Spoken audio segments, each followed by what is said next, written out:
I wanted to start this episode by talking about Denials. as I've already mentioned in past episodes, some of my reissue requests would be denied for one reason or another. It's not often I know the exact reason, but sometimes I do, and other times it's easy to speculate. For bands who have an approval clause in their contract, they need to be contacted by the major label and asked if they are okay with the proposed reissue. At least that's what's supposed to happen. If the band says no, that's the end. This is why something like Susie and the Banshees got shot down. Other times, the artist is too big for the major to want to license. For those of us in the USA, there's an obstacle that the UK doesn't have: the copyright termination law. This law states that any artist can request to have their copyright terminated with the label if it was recorded after 1978 and is 35 years old. If I understand it correctly, the artist has to give the label a 2-year advance notice of the termination, and they only have a 5-year window from the time the recording becomes eligible to request this termination.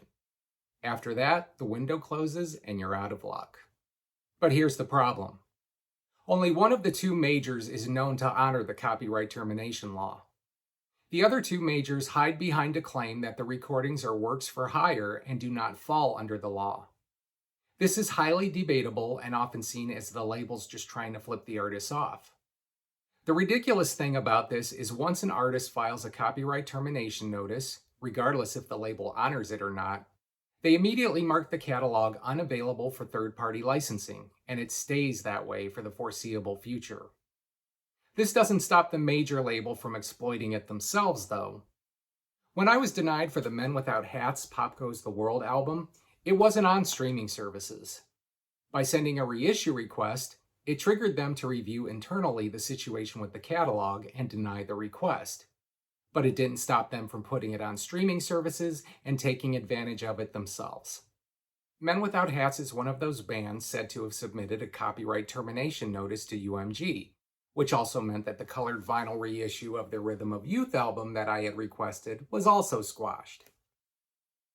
This same thing happened with the band The Motels. At the time, the only original albums of theirs on streaming was their first two, which meant not their commercial peak. I had put in a request to do the albums Little Robbers from 1983 and Shock from 1985, each with bonus tracks. I also confirmed a number of previously unreleased songs in the vaults, including this full reel of mainly unused songs with others scattered on various tapes. After I got denials for both of these bands, I reached out to their respective management and it was confirmed that they had been trying to reclaim their copyrights. As with Men Without Hats, the rest of the Motels albums soon showed up on streaming services. This sucks for everyone other than the major. Third parties are not allowed to license the albums, and the artists are refused or ignored their termination requests. If you're a band as big as, say, the Go-Go's, Blondie, Devo, the B-52s, the labels are willing to make a new deal with you to retain the rights, including things such as actively exploiting the catalog, better royalties, and a say in licensing and reissues, whereas most original contracts didn't have those perks. I had requested to do a colored vinyl reissue of the Go-Go's album Talk Show. It was quickly denied. A more detailed example is that I wanted to license the Waitresses album Wasn't Tomorrow Wonderful for a colored vinyl reissue. It was eventually denied.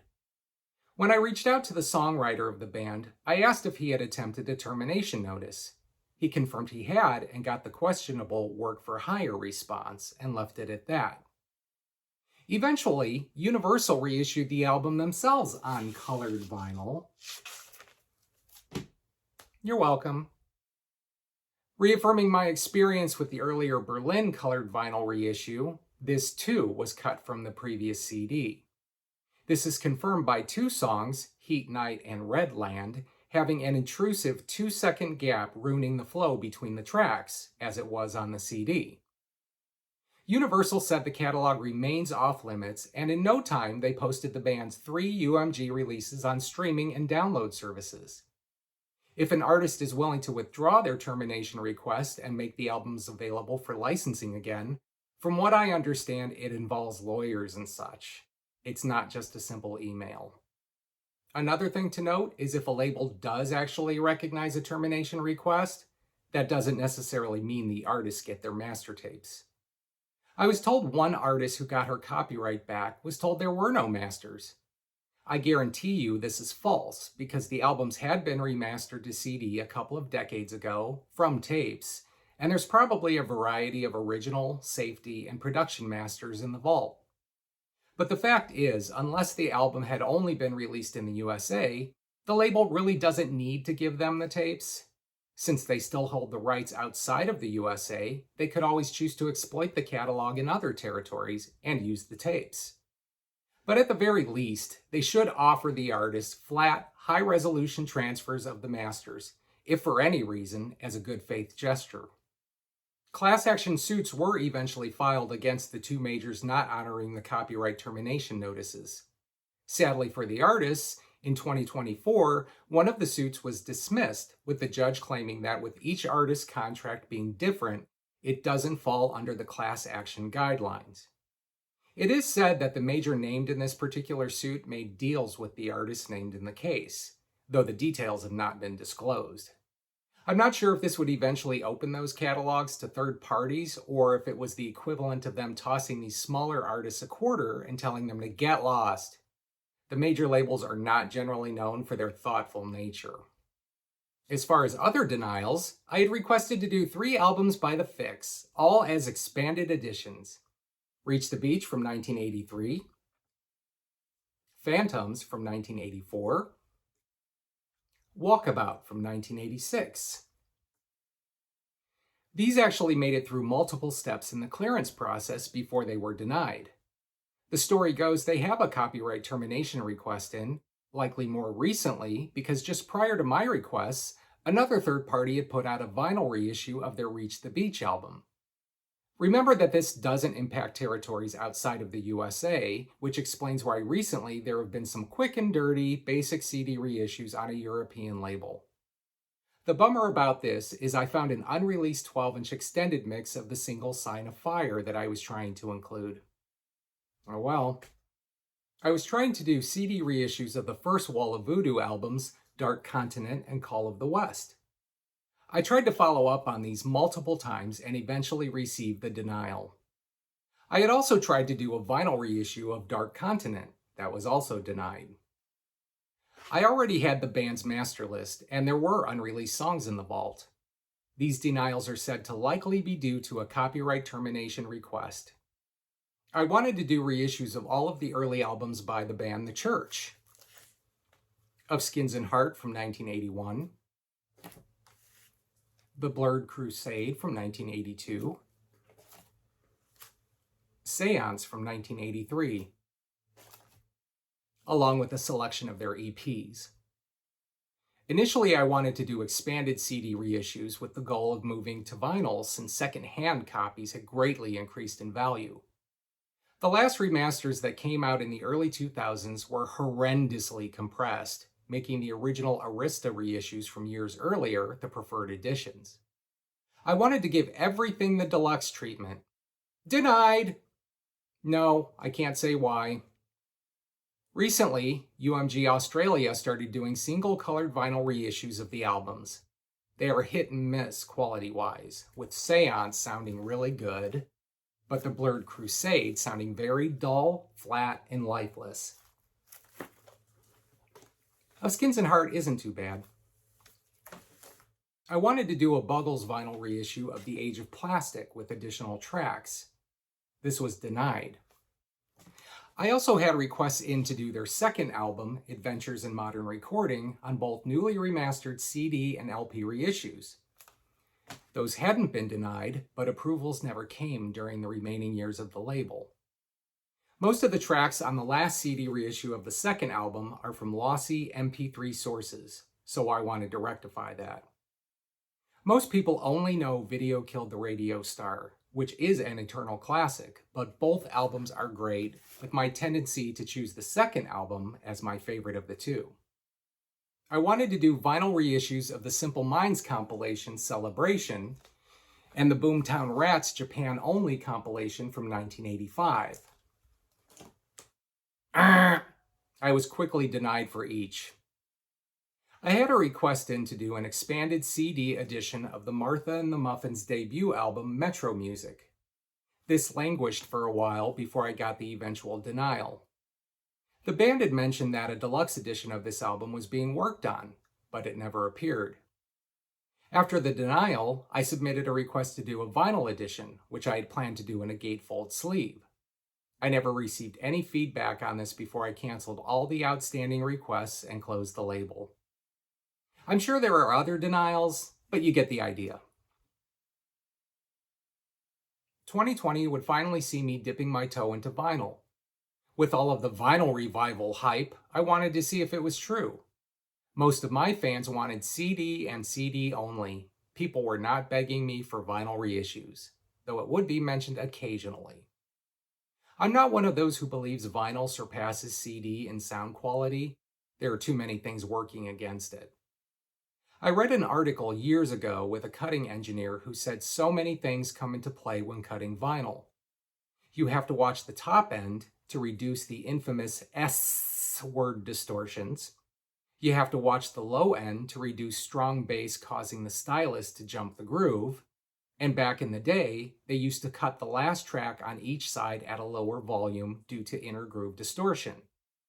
I'm sure a lot of people know the closer you get to the center of a record, the worse it often sounds. That's because with the angle records play, information is stretched out much wider in an opening track and heavily condensed in a closing track. Unless you have a microline stylus, which I've been using since the late 1980s, you're going to notice those distortions much more. And let's not forget all of the various surface noises, from clicks and pops to turntable rumble. None of these anomalies are in well-mastered CDs. As the engineer in the article stated, what you hear on a CD is much closer to the original master than anything cut to vinyl. Yes, vinyl can sound great if well mastered and cut, but it's much more of an art form to try to get it stellar.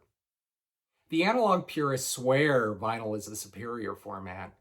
The CD purists believe otherwise. It's an unwinnable argument because everyone is allowed their preference, and the shaming that goes on in audio circles is the equivalent of rival gangs going at each other. But let's not forget the streaming enthusiasts who believe any physical media fan is an out-of-touch dinosaur that needs to get with the times. Then there are those in between who buy CDs, rip them to a hard drive, and then stream them. They either pack away the CD or unload it on eBay. The streaming elite seem to make it their mission to infiltrate any forum thread of people professing their fondness for physical media and throwing industry stats in their faces. So what if streaming dominates? Trying to portray your superiority by being in the majority doesn't make it better, more so than trendy and boring. As the argument often goes, I prefer to own my music rather than rent it. But can't we all just get along? I do like vinyl. I think that's been obvious by the LPs I've been flashing in these videos. It's nostalgic, it's another piece of something from an artist I enjoy, and I do like the interaction of playing an album. But if I want the best sound quality, I will always choose CD, as long as it's well mastered. For my LPs, the plan was always to do everything on some sort of colored vinyl. I find black vinyl boring and wouldn't have the slightest interest in creating a reissue on my label for black vinyl. People claim colored vinyl sounds inferior. What people fail to realize is that black vinyl is also colored vinyl. Vinyl is not naturally black. Most of the time, the sound quality comes down to the pressing, specifically the stampers. If a stamper has noise baked in, it will be on every copy. I found out during my vinyl manufacturing adventures just how important a clean mother and stampers are to the final product. There are some colors that will introduce some additional surface noise, but it would mostly only be heard in the quiet areas between tracks. Gold, silver, and glow-in-the-dark vinyl will give you this noise, but if it's mixed with another color, then it will help dilute the noise. For me, I wanted to do mixed colors, such as splatter vinyl. These are handmade variants used with a manual record press. The person working the press will take a primary color in the form of a puck, roll it in the splatter color, and place it in the press to be smashed. These also increase the likelihood of noise being introduced during the handling process.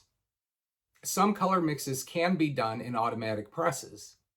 The color choices are mixed together and dumped into the hopper of the press, where it runs through the process with little to no human involvement.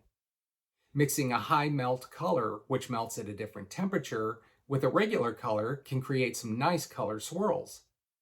The manual color mixes generally cost more than those done in automatic presses.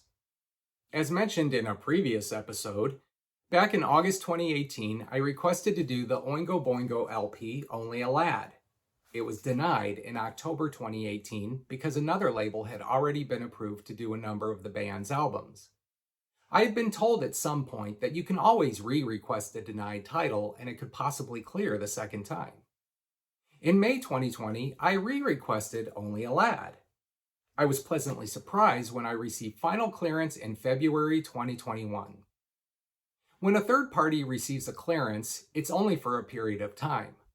If they don't follow through, then the clearance is canceled and the title becomes available again. This was another reason why I was always very quick to confirm my intent to proceed and promptly wire the advance.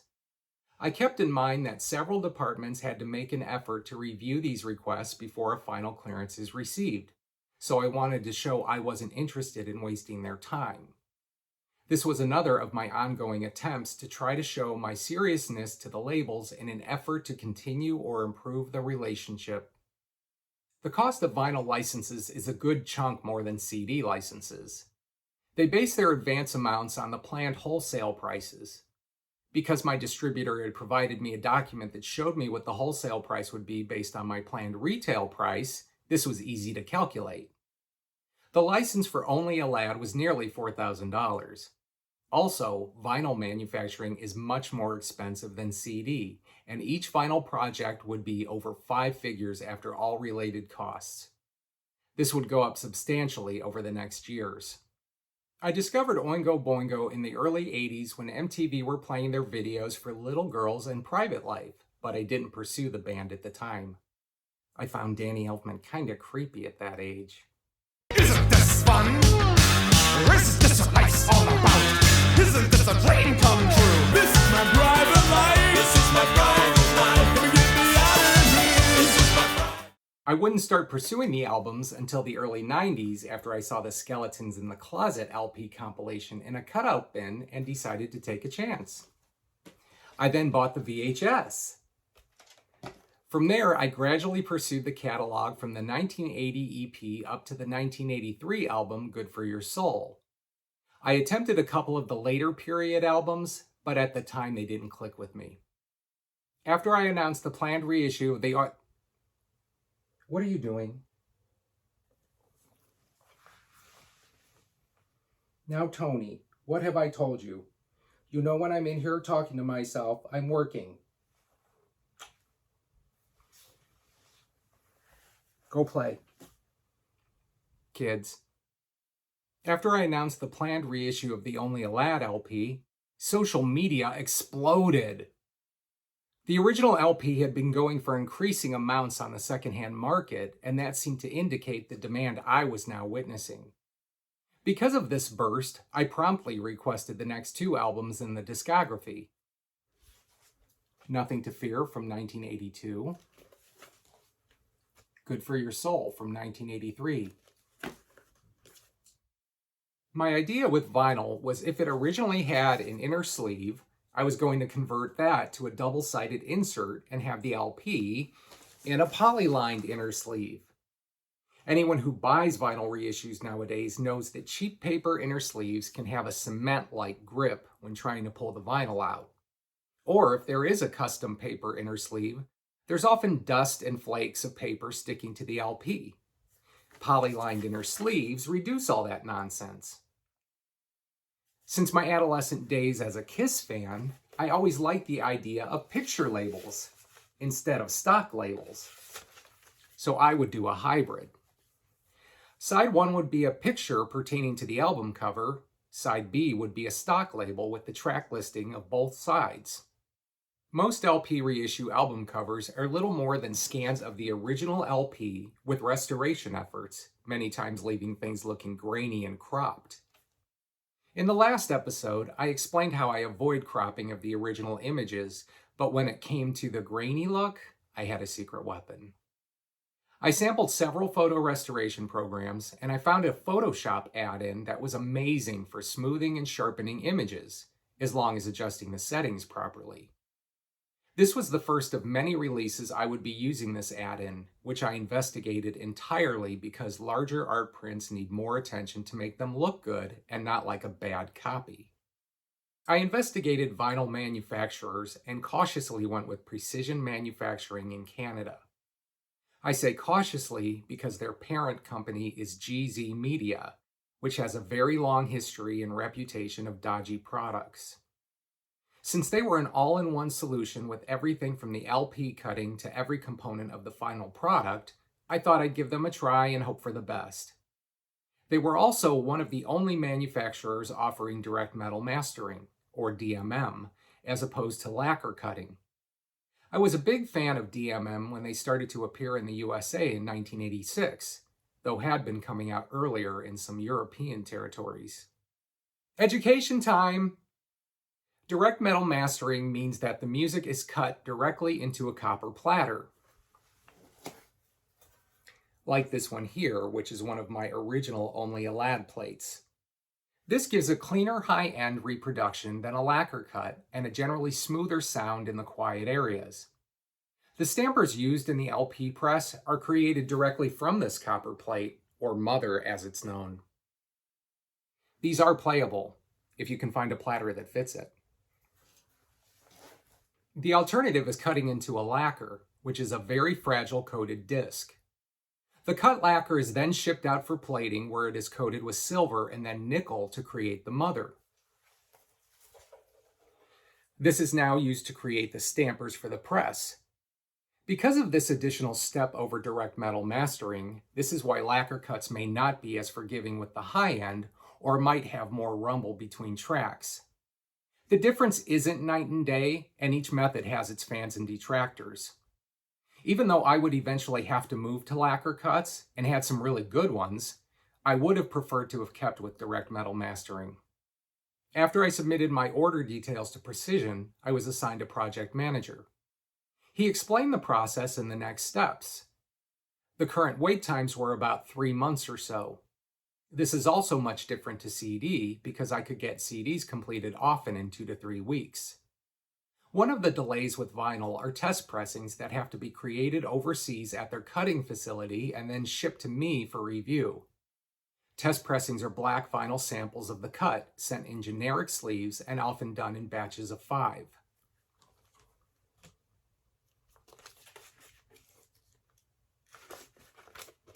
Terribly exciting. If I approve the test pressing, the project moves into the manufacturing queue. If not, that will increase the delays as the issues are addressed. For source material, the UK already had an album master transferred to high-resolution digital, so I requested it. I remastered it and kept it high resolution at 9624 rather than dropping it to standard 4416 CD resolution. The LP sides are sent as one large file for each side, and a document is included to indicate where within the files are the track separations to be added during the cut. Oh, and sorry to be the dream killer here, but here are some industry facts for you. A lot of vinyl buyers out there like to convince themselves that new LP cuts are completely different than the highly compressed CD masters, often claiming they can hear so much more dynamic range in the vinyl by comparison. I've had more than one vinyl manufacturer confirm this is mass delusion. They often receive the same brick-walled CDs or the CD files to use for the vinyl cutting. There are no special LP files in which extra attention was paid to ensure a more dynamic experience. Most labels wouldn't pay to have 2 masterings done. But if that's what some need to tell themselves after shelling out 3 or 4 times more than the CD, more power to ya. As far as the analog purists out there, The only LPs that are cut full analog are those who advertise it, and even some of those have not been quite so honest. Labels are rarely going to futz around with decaying analog tapes and machines in an effort to get a decent transfer direct to the cutting head. 99.9% are being cut from digital sources. Personally, with as many issues that can be found on analog tapes which have been in storage for decades and then baked in an oven to be used, I would never want pure analog. I had spent plenty of time digitally repairing tape dropouts and decay, and those are the last things I would want cut into a final pressing for the sake of advertising and AAA mastering. Once the LP manufacturing is completed, I'm notified and it's prepared for shipment.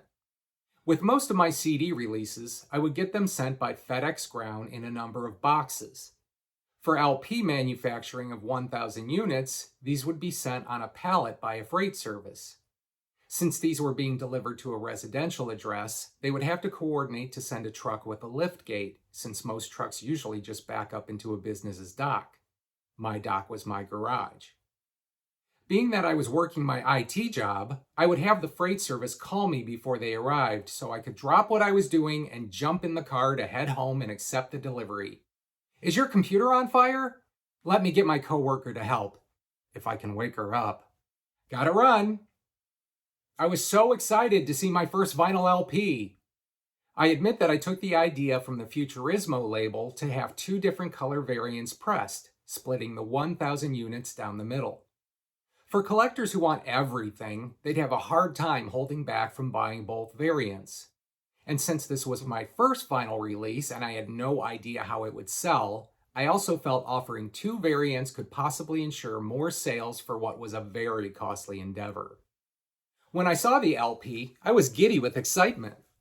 The cover, insert, and labels came out very nicely.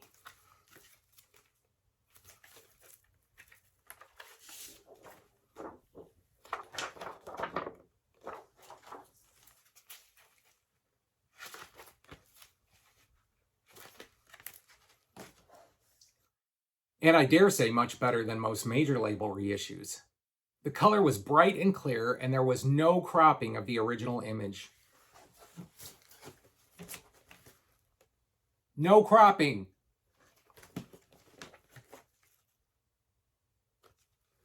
With this first pressing being my first attempt at a color choice, I had asked my project manager if he had any pointers. He suggested a translucent base with an opaque splatter. My color mixes were translucent light blue with opaque orange and translucent yellow with opaque green.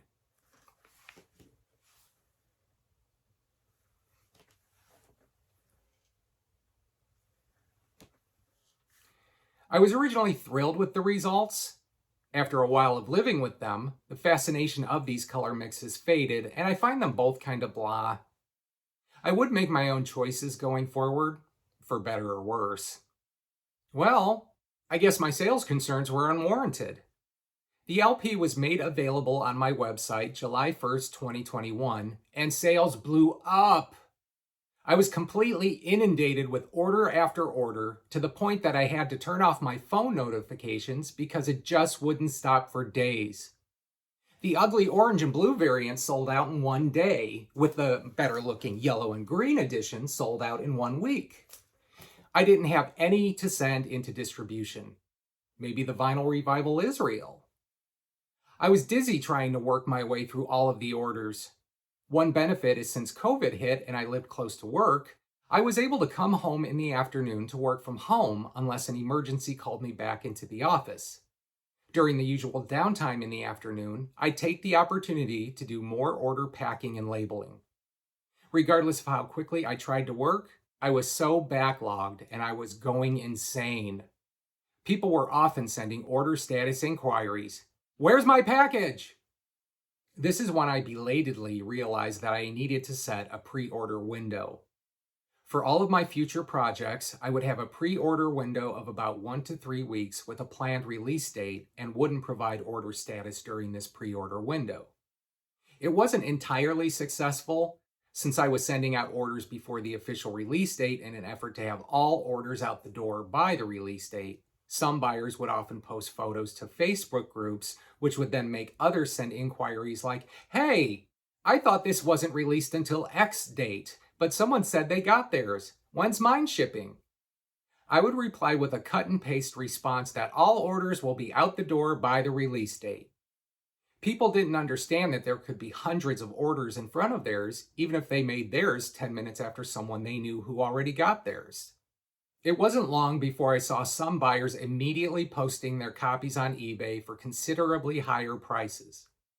I had been infiltrated by flippers buying at $22.99 with no intention other than quadrupling their amount paid. I thought this was nasty and rude to people who came late and then found themselves paying considerably more than intended. This would put me on a mission where I would research these sellers and then find them in my order list. I would then make a list, and if they tried to buy any future LPs, I would cancel and refund their orders. If they sent a message asking why the order was canceled, I'd tell them frankly, including their eBay screen name and sending a link to their listings of my products. I did this for a while, but it eventually got to be too much effort to keep track of all of it. At one point, when I saw a recognized eBay flipper in my list of orders, I would save theirs until the end because then I would post my own listing on eBay at normal price on the release date, so their extortion efforts would have to wait until I serviced others with my remaining stock. Buying items for the sole purpose of flipping on eBay, I guess, can be viewed as a business practice.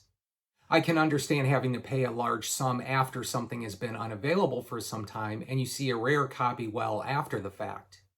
This was the reason why I would have some LP titles limited to only a certain amount of copies per buyer. Had I given these types the opportunity, they would have bought a case from me. I wasn't having that. My record mailer of choice was the typical white square cardboard, like this.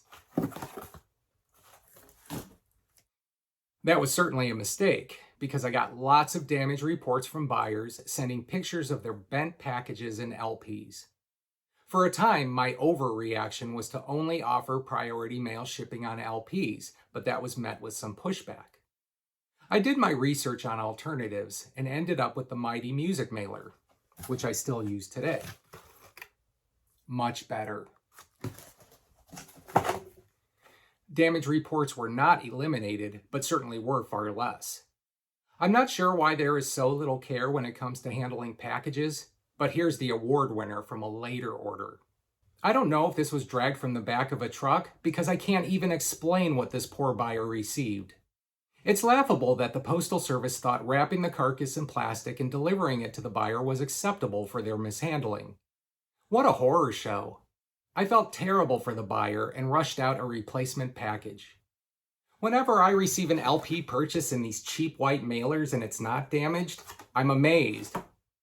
At least I was forward thinking enough to set aside a batch of LPs for possible replacements, and I did blow through those.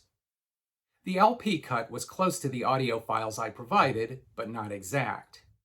They did drop the high end a little, and modern-day vinyl is also cut at a much lower volume than original pressings. This is a give and take, because the lower volume means less chance of skipping and distortions, but also a louder noise floor, making clicks, pops, and rumble more obvious. This manufacturer did have a loud cut option, but I chose not to use it. A lot of vinyl buyers take it very lightly, buying junk like Crossley turntables without counterweights and anti-skating adjustments, and those are very prone to cause skipping on louder cuts. I had one LP cutter tell me he absolutely refuses to cut louder because when the returns and complaints start, the label will come back to him as if he had done something wrong. The pressing quality on the LP wasn't too bad. There was some noise right at the opening of side 2, but I didn't hear any showstoppers. But knowing some buyers can have unrealistic expectations is why I created a vinyl policy that all buyers had to accept when placing a vinyl order. This policy was to remind buyers that vinyl is far from a perfect medium, and barring any really bad pressing issues, vinyl would not be returnable. I had read on forums of people exchanging copy after copy for general surface noise or being even slightly less than perfectly flat or centered until they got one they felt was adequate. I wasn't even going to consider that nonsense, and suggested that if perfection is what you are looking for, then it's probably best not to purchase. I'm a small one-man show. I don't need all of those losses for what others might view as petty quibbles. The second pressing of Only a Lad was supposed to have been ready in December 2021, but delays kept happening, much of which wasn't justified. It was an open secret that the majors were using their pull with the manufacturers to jump the lines to get their holiday releases done in time for the market. By the time the manufacturer got back to us peons, I was able to set my second pressing release date for March 2022. This time I went for a green and white and red-ish and blue mix rather than a splatter.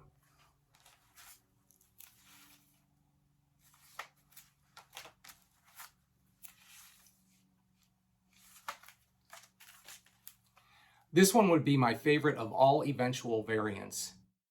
By the end of the contract, I had pressed roughly 4,000 copies of Only a Lad, including a wacky glow-in-the-dark variant, which was mega expensive to manufacture.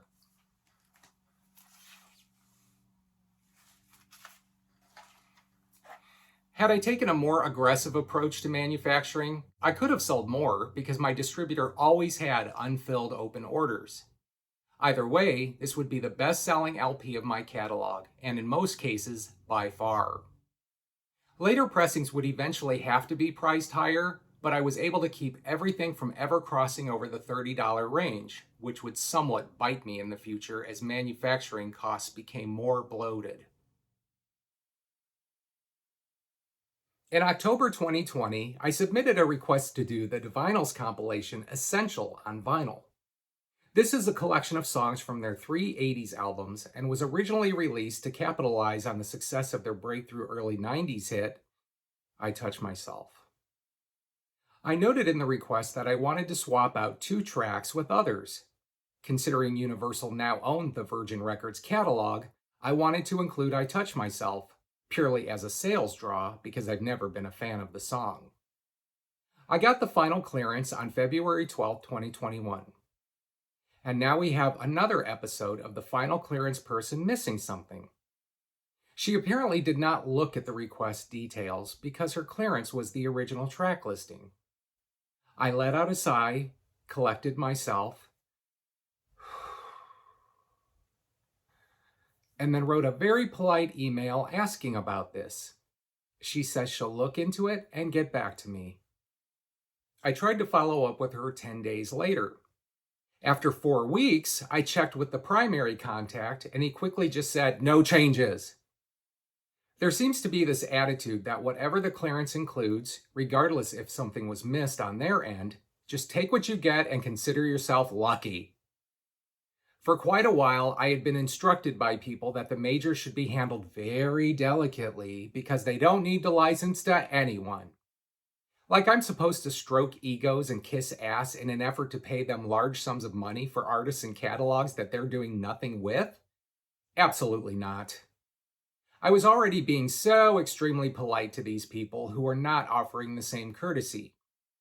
Looking back through these old emails, I was being semi-persistent, as I needed to be, on following up on things, something my primary contact told me would be perfectly fine. I was very careful with patronizing sentiments like, I know you're really busy, but I just wanted to check in on this or that. I really appreciate it. Thank you. And that was to both of them. I would spend much of my time working around my irritation with the final clearance person by trying to keep my primary contact in some sort of positive viewpoint. I would try to focus on the clearances I would get or responses I would finally receive from the final clearance person after his necessary intervention. I was able to occasionally view him as an ally in this journey, and that was part of the reason I continued moving forward. I briefly considered canceling this release after the primary contact's can't be bothered dismissal of having the final clearance person correct what was missed. I felt without the big hit that this could be a costly mistake. I decided to move forward and take the chance. My plan was to rebuild the compilation from each original album master. Since I already had the first 2 albums, I requested masters for the third. When I got the transfers, which didn't take long at all, I remastered what I needed and built the LP sides.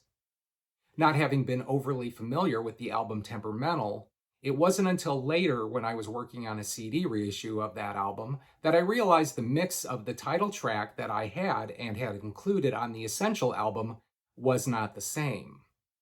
The artwork was tricky because the only thing I had to work from was my much smaller CD booklet. Trying to stretch this into an LP-sized package could end up looking pretty terrible. I spent a lot of time trying all sorts of scan resolutions and filter settings with my groovy Photoshop add-in, and managed to make the album cover and the images used on the double-sided insert look pretty damn good considering. The color variants I went with were limited because of orange and blue really being the only ones on the cover, and I would always like to have some element of the color dictate the direction. I decided to do an orange with blue splatter and a blue with orange splatter. After the results of the blue and orange variant on the Boingo LP, I went with opaque colors all around. When I got the test pressings, it was pretty good. Again, not exactly as I provided, but still a pretty nice sound. When I got the stock, I had mixed emotions on the colors and the pressing quality of each. The orange with blue splatter was kinda ugly. The opaque orange is the shade of cheddar cheese, and I don't like that at all. The blue splatter didn't overtake the orange, but it also didn't mix well.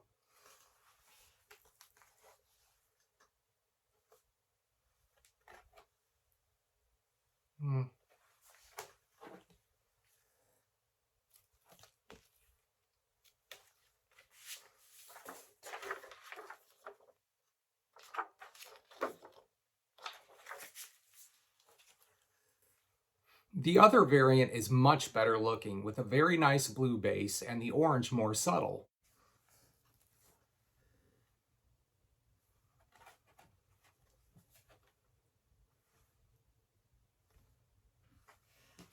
As far as pressing quality, the ugly one sounded very clean. The pretty one had some loud pops here and there. As I would check multiple copies, most of the offending noises were in the same spots on each. This was when I started realizing that most noise issues are down to the condition of the stampers. This manufacturer supposedly uses 2 sets of stampers for a run of 1,000 units. If that was the case, the stampers used for the ugly variant were nice and clean, whereas the other set had some junk on it. Over time, I would find that many manufacturers don't actually change the stamper sets unless they need to. This was admitted to me by one manufacturer. Sometimes noises would get worse deeper in the pressing run as debris began to accumulate on the stampers. It's also problematic for test pressings because if I approve a batch of test pressings, it's only from one set of stampers. I have no idea of the other set that could be used in the manufacturing. The claim is test pressings are really only to confirm the general sound quality, but I would always use them to determine if there are big noises on each copy of the test or if the test pressings are well centered. These issues will crop up down the road. I opened pre-orders for Essential in late July 2021 with a release date of August 6th. Don't you go walking, don't go walking out that door. Like the sun, like the wind. The response was not near the level of the Boingo LP, as I had feared, and I got concerned. I quickly put it into distribution and was relieved when it moved pretty quickly. Sure, the profit margin is considerably less through distribution, but at least they sold. With so much time left on the contract, I decided to do a smaller repress, this time cautiously going with a 500 unit pressing split down the middle with single color variants, 250 on translucent orange, 250 on translucent blue.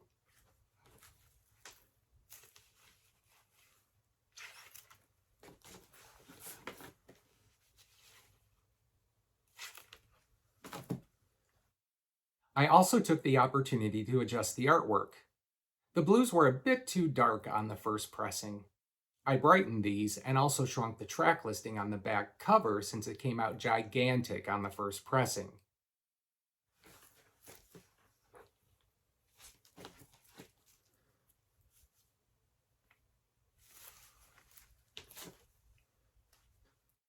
The second pressing sold very lightly in direct sales, but I gradually moved the rest in distribution, and that's the way I left it. On October 15th, 2020, I had sent in reissue requests for the first 4 Oingo Boingo albums for expanded CD reissues. Only a Lad from 1981, Nothing to Fear from 1982, Good for Your Soul from 1983, Dead Man's Party from 1985. After the massive response to the Only a Lad LP announcement early the following year, I was asked quite a bit if I had CD reissues in the works. In early February 2021, I was being asked details about my originally intended bonus tracks since the final clearances were now being worked on. I was asked if I could provide contact information for Danny Elfman or his management regarding the requested bonus material. I did track down his management info and sent Universal a couple of different contact methods. I also sent the management email myself. After a while, I contacted another band member who said Danny was busy working on his then new album, but that he would send my inquiry over to management. 4 months later, as of June 2021, neither myself or Universal had received a response from anyone. Because of this, the primary contact said I would not be approved to use any unreleased material on the reissues. This was a big bummer because any Boingo fan knows the amount of unreleased material is staggering. However, not all of that is in the archive. Many of the rarities you will find on YouTube were demos that never made it to the studio. The only things in the archives were studio outtakes, sometimes only on multi-track tapes, other times multiple completed mixes. I can't say for sure, but I don't think the restriction was contractual. I suspected with Elfman being such a big name that perhaps not allowing the unreleased material was a professional courtesy. But that's just my guess, since this came from higher up, and usually those restrictions are found when the final clearance person reviews the contract. I had to readjust the bonus material to only be officially released rarities. But there was one last casualty. The song Goodbye, Goodbye from the Fast Times at Ridgemont High soundtrack could not be included. I was told there's extremely limited documentation about that version of the song, so they can't say if it could be used outside of the soundtrack, which was originally released on a Warner-owned label. I checked in with someone at Warner Licensing, and they also confirmed they have no information that would allow it to be used outside of the soundtrack, so the song had to be ditched.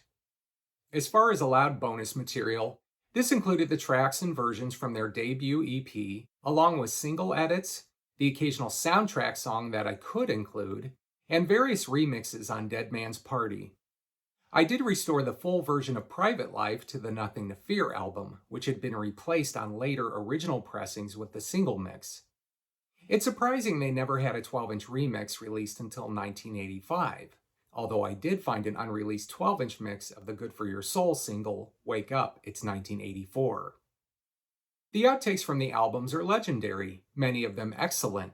Some may argue even better than some of what made the albums. Danny Elfman is known for not being the type who likes to look backwards, and he seemed to have been almost dismissive of Oingo Boingo in the years since the band split. The fact that these outtakes had survived the fire seems like it would be even more motivation to want to have them preserved to digital before the tapes are so old that even baking cannot restore them. But when fans have asked him about unreleased material, he dismisses it by saying everything was released. We know that's not true, and I suspect he does as well. It seems he just doesn't want to discuss it. That's unfortunate because fans have only had poor quality copies over the years, and there is an opportunity here to provide them the digital gift of officially releasing some of the material in upgraded sound. I got final clearances for 3 of the reissues on June 10th, 2021. The last came through on June 14th. I had the master list from the earlier Only a Lad LP reissue, and it was a massive 327-page PDF. The amount of session tapes and various in-progress mixes of songs could probably fill a building. I immediately got to work compiling the list of masters I would need and sent it off to my guy in the archives. He came back apologetically and stated many of the tapes are not available. He explained that the original Boingo master list I was provided was not up to date, and he provided a revised spreadsheet of what should be available. In other words, I got a pre-fire master list and now have the post-fire list. Okay, there were definitely some tapes missing, but I was able to find all but one song on other tapes. This turned out to be lucky because where the original list would have something like 5 or 6 masters for the debut EP, there's only one that survived. The original list had multiple masters and copies for the Good For Your Soul album. There were no actual mixed down masters in the USA. I got a copy of possibly the only surviving album master from the UK. It seems all of the album multitracks and outtakes have survived, though. The worst casualty was the song Better Luck Next Time. The tape that was originally listed was no longer in existence, but they still had the multitracks. I thought since the song had appeared on a Sony-owned soundtrack album for the film The Last American Virgin, I asked if we could contact Sony and see if we could get a copy from them. Hello? I guess that's a no. I remastered the song from my soundtrack LP. The cover looks like crap, but the vinyl's near mint. And that's the important thing, right? For those unfamiliar with the different tapes, here's a basic rundown. The multi-track tape is a 2-inch tape used during the recording sessions. These can contain as little as 4 tracks, usually for home demos. Studio multi-tracks during this era were often 24 tracks. Each track contains a recorded element, guitar on one track, drums on a track, vocals on another, etc. These tapes are used to create the final mixed-down masters. The mixed-downs are tapes where all the desired mixes and balances of the instruments and sounds recorded on the multi-tracks are recorded to 2-track tape. This becomes the original master tape. Safety copies were often made of these for backup purposes. When the studio prepares the album for manufacturing, they will often include equalizer changes and some audio limiting, which then becomes part of the production master tape. In a lot of cases, the original master was recorded at 30 IPS, or inches per second. Production masters are often half of that, at 15 IPS. The tape width is often either 1/4 inch or 1/2 inch. Since I already had the album masters for the first 3 albums from the vinyl reissues, 2 of which would come out after the CDs, I already had a head start on the remastering. As the tape transfers came rolling in, I worked my way through dealing with other snags. The UK master of the single edit of Wake Up, It's 1984, was in bad shape. Other than a general poor sound, there were lots of tape fluctuations. I decided to recreate the edit from the LP version. When I got the tape for the supposed single edit of the song Just Another Day, it was just the album version. I had to recreate the single edit. The album master for Dead Man's Party was on a DAT, that's a digital audio tape. These were becoming a thing with mid-80s production masters, soon to be nudged out by U-matic tape production masters. When putting together the artwork, I wanted to keep everything consistent, so I made the design similar with the original LP labels under the clear CD tray. I opened the CDs for pre-order either in late July or early August, but the release date was August 27th, 2021. I love little girls, they make me feel so good. Only a lie. You really can't blame him. Only a lie. Society made him. They say you're stupid that year. Too young to vote. They say you swallow. Better look next time. You do it once, will never be a second time. Who do you want to be today? Who do you want to be? Who do you want to? Every time I look around this place, I see them scream, but I hear no sound of the terrible things that I was struck by lightning, walking down the street. I will not fall down, I cannot miss the bed. There's hearts of better toys. The amount of orders was mind-numbing. I literally had to keep myself calm because I felt so overwhelmed. Doing all this by myself while still working IT was a real juggling act. To make life easier, I released the 4 CDs initially as just a Boingo bundle, as I called it, where buyers could grab all 4 during the pre-order and then they would be available individually after the release date. This was to make it more manageable for myself. I ordered loads of these priority mail boxes that I could pre-pack and offered the bundle initially as priority mail only.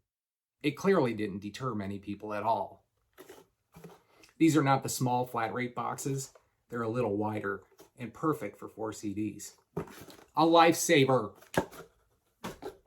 As the pre-orders started hitting buyers' mailboxes, the feedback was a rush of excitement and enthusiasm. This was another tremendous Boingo burst of sales that broke my label open to a much wider audience. It was nuts. But with increased exposure comes increased chances of unexpected problems. Not long after the CD started shipping, I got a message from a buyer stating there's some guy on a platform called Discord that's offering free rips of my CDs in an effort to, quote, put Rubellan out of business. He took a screenshot of this and sent it to me. I looked up the guy's name in my orders and saw he had purchased the CDs, but why he was being such a jerk was beyond me. The only interaction I found between he and I was a general question he had asked me and that I had replied to. I posted the Discord screenshot to my Facebook business page, which showed the guy's first name, and I included a comment that it's crap like this that's helping kill off the CD format. The post got a lot of attention from my buyer base, calling out the guy for what he is. One person asked where the guy is located, and I mentioned the state, and that was it. The next thing I know, my social media was being bombarded by an attack. There were statements that I had doxed a minor, and there were demands for an apology. I had never heard of the word doxed or doxing, so I looked it up. In general, it means posting someone's personal information, like a home address, in an effort to cause harm. His name was on the ignorant posts he was making, and I mentioned the state he lived in. Not the street address, not the city, the state. If you're going to accuse someone, get your facts straight. The bombardment was constant on Facebook and Twitter.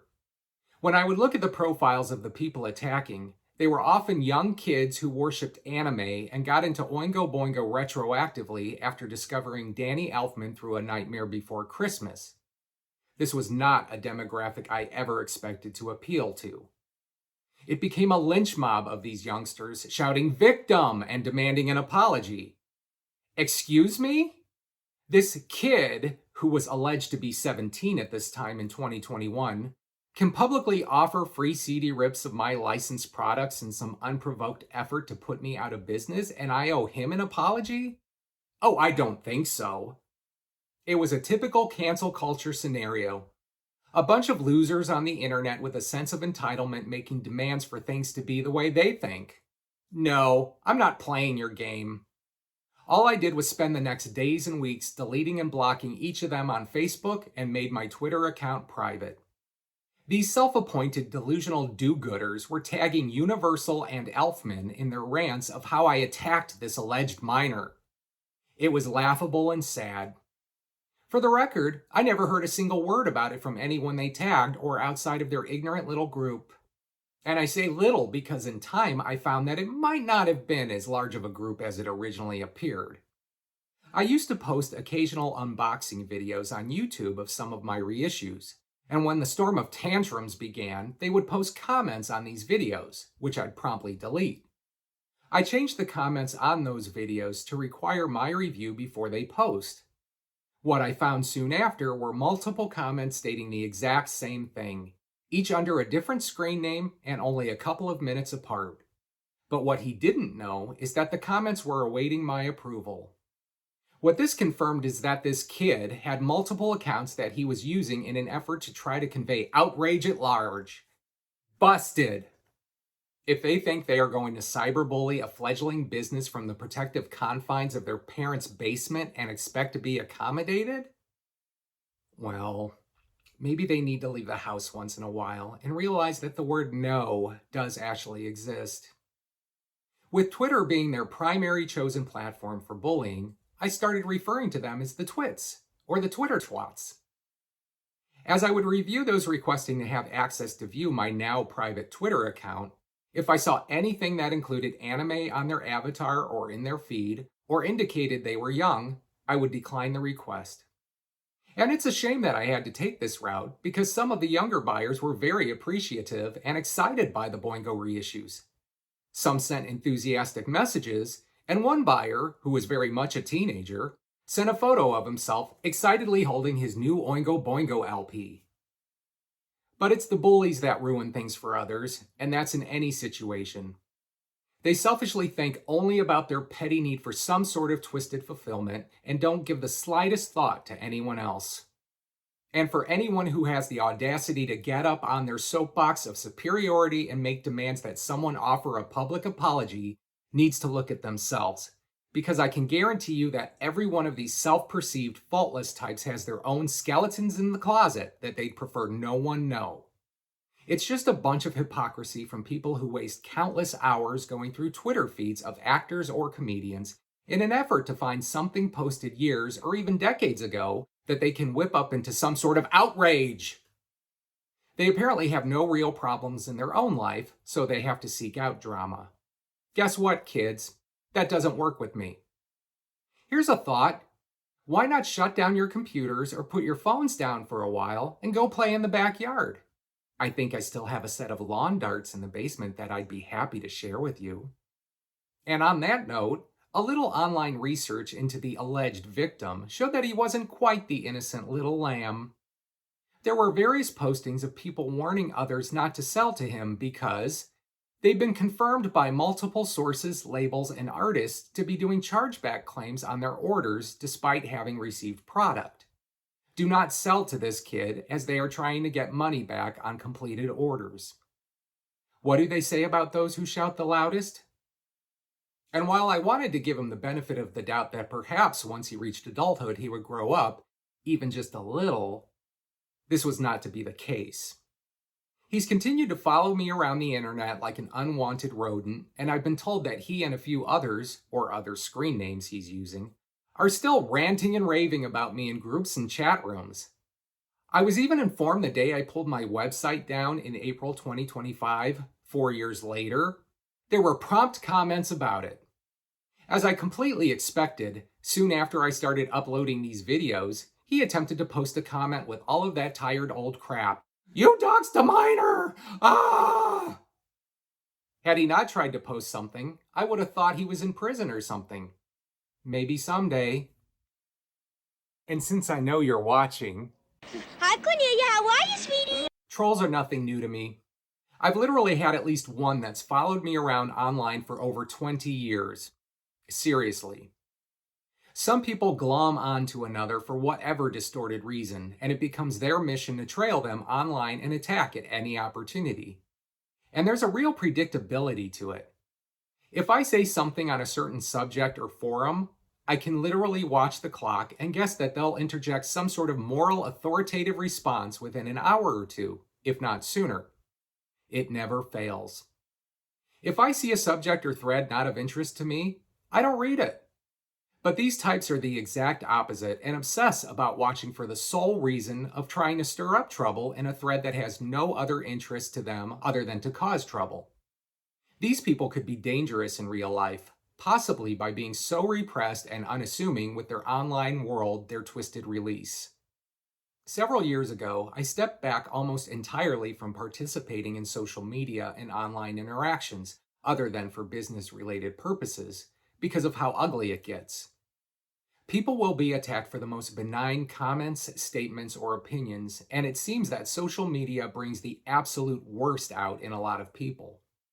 Where I used to go back and forth with the trolls, nowadays if I say anything, it will be little more than a sarcastic remark, and that's it. Even if I had nothing to do all day other than stare into an empty corner, it would still be more interesting than endless engagements in troll wars. When the CDs went into distribution, it was another massive burst of movement. In the end, each album sold well and only marginally less than the final vinyl sales. No surprise, the best movers were Only a Lad and Dead Man's Party, which had been the CDs that had remained in print up to the time of my reissues. I was getting a lot of inquiries asking if I was going further into the catalog with the later albums. I originally hadn't planned to, and after the Boingo cyber bullies, I didn't think it was worth the drama. But then I had a moment of clarity that if I allowed myself to avoid further reissue requests because of all of that nonsense, then I'd be allowing the bullies to win and all of the other appreciative fans would miss out as a result. I put in reissue requests for the remaining albums, most on both CD and LP.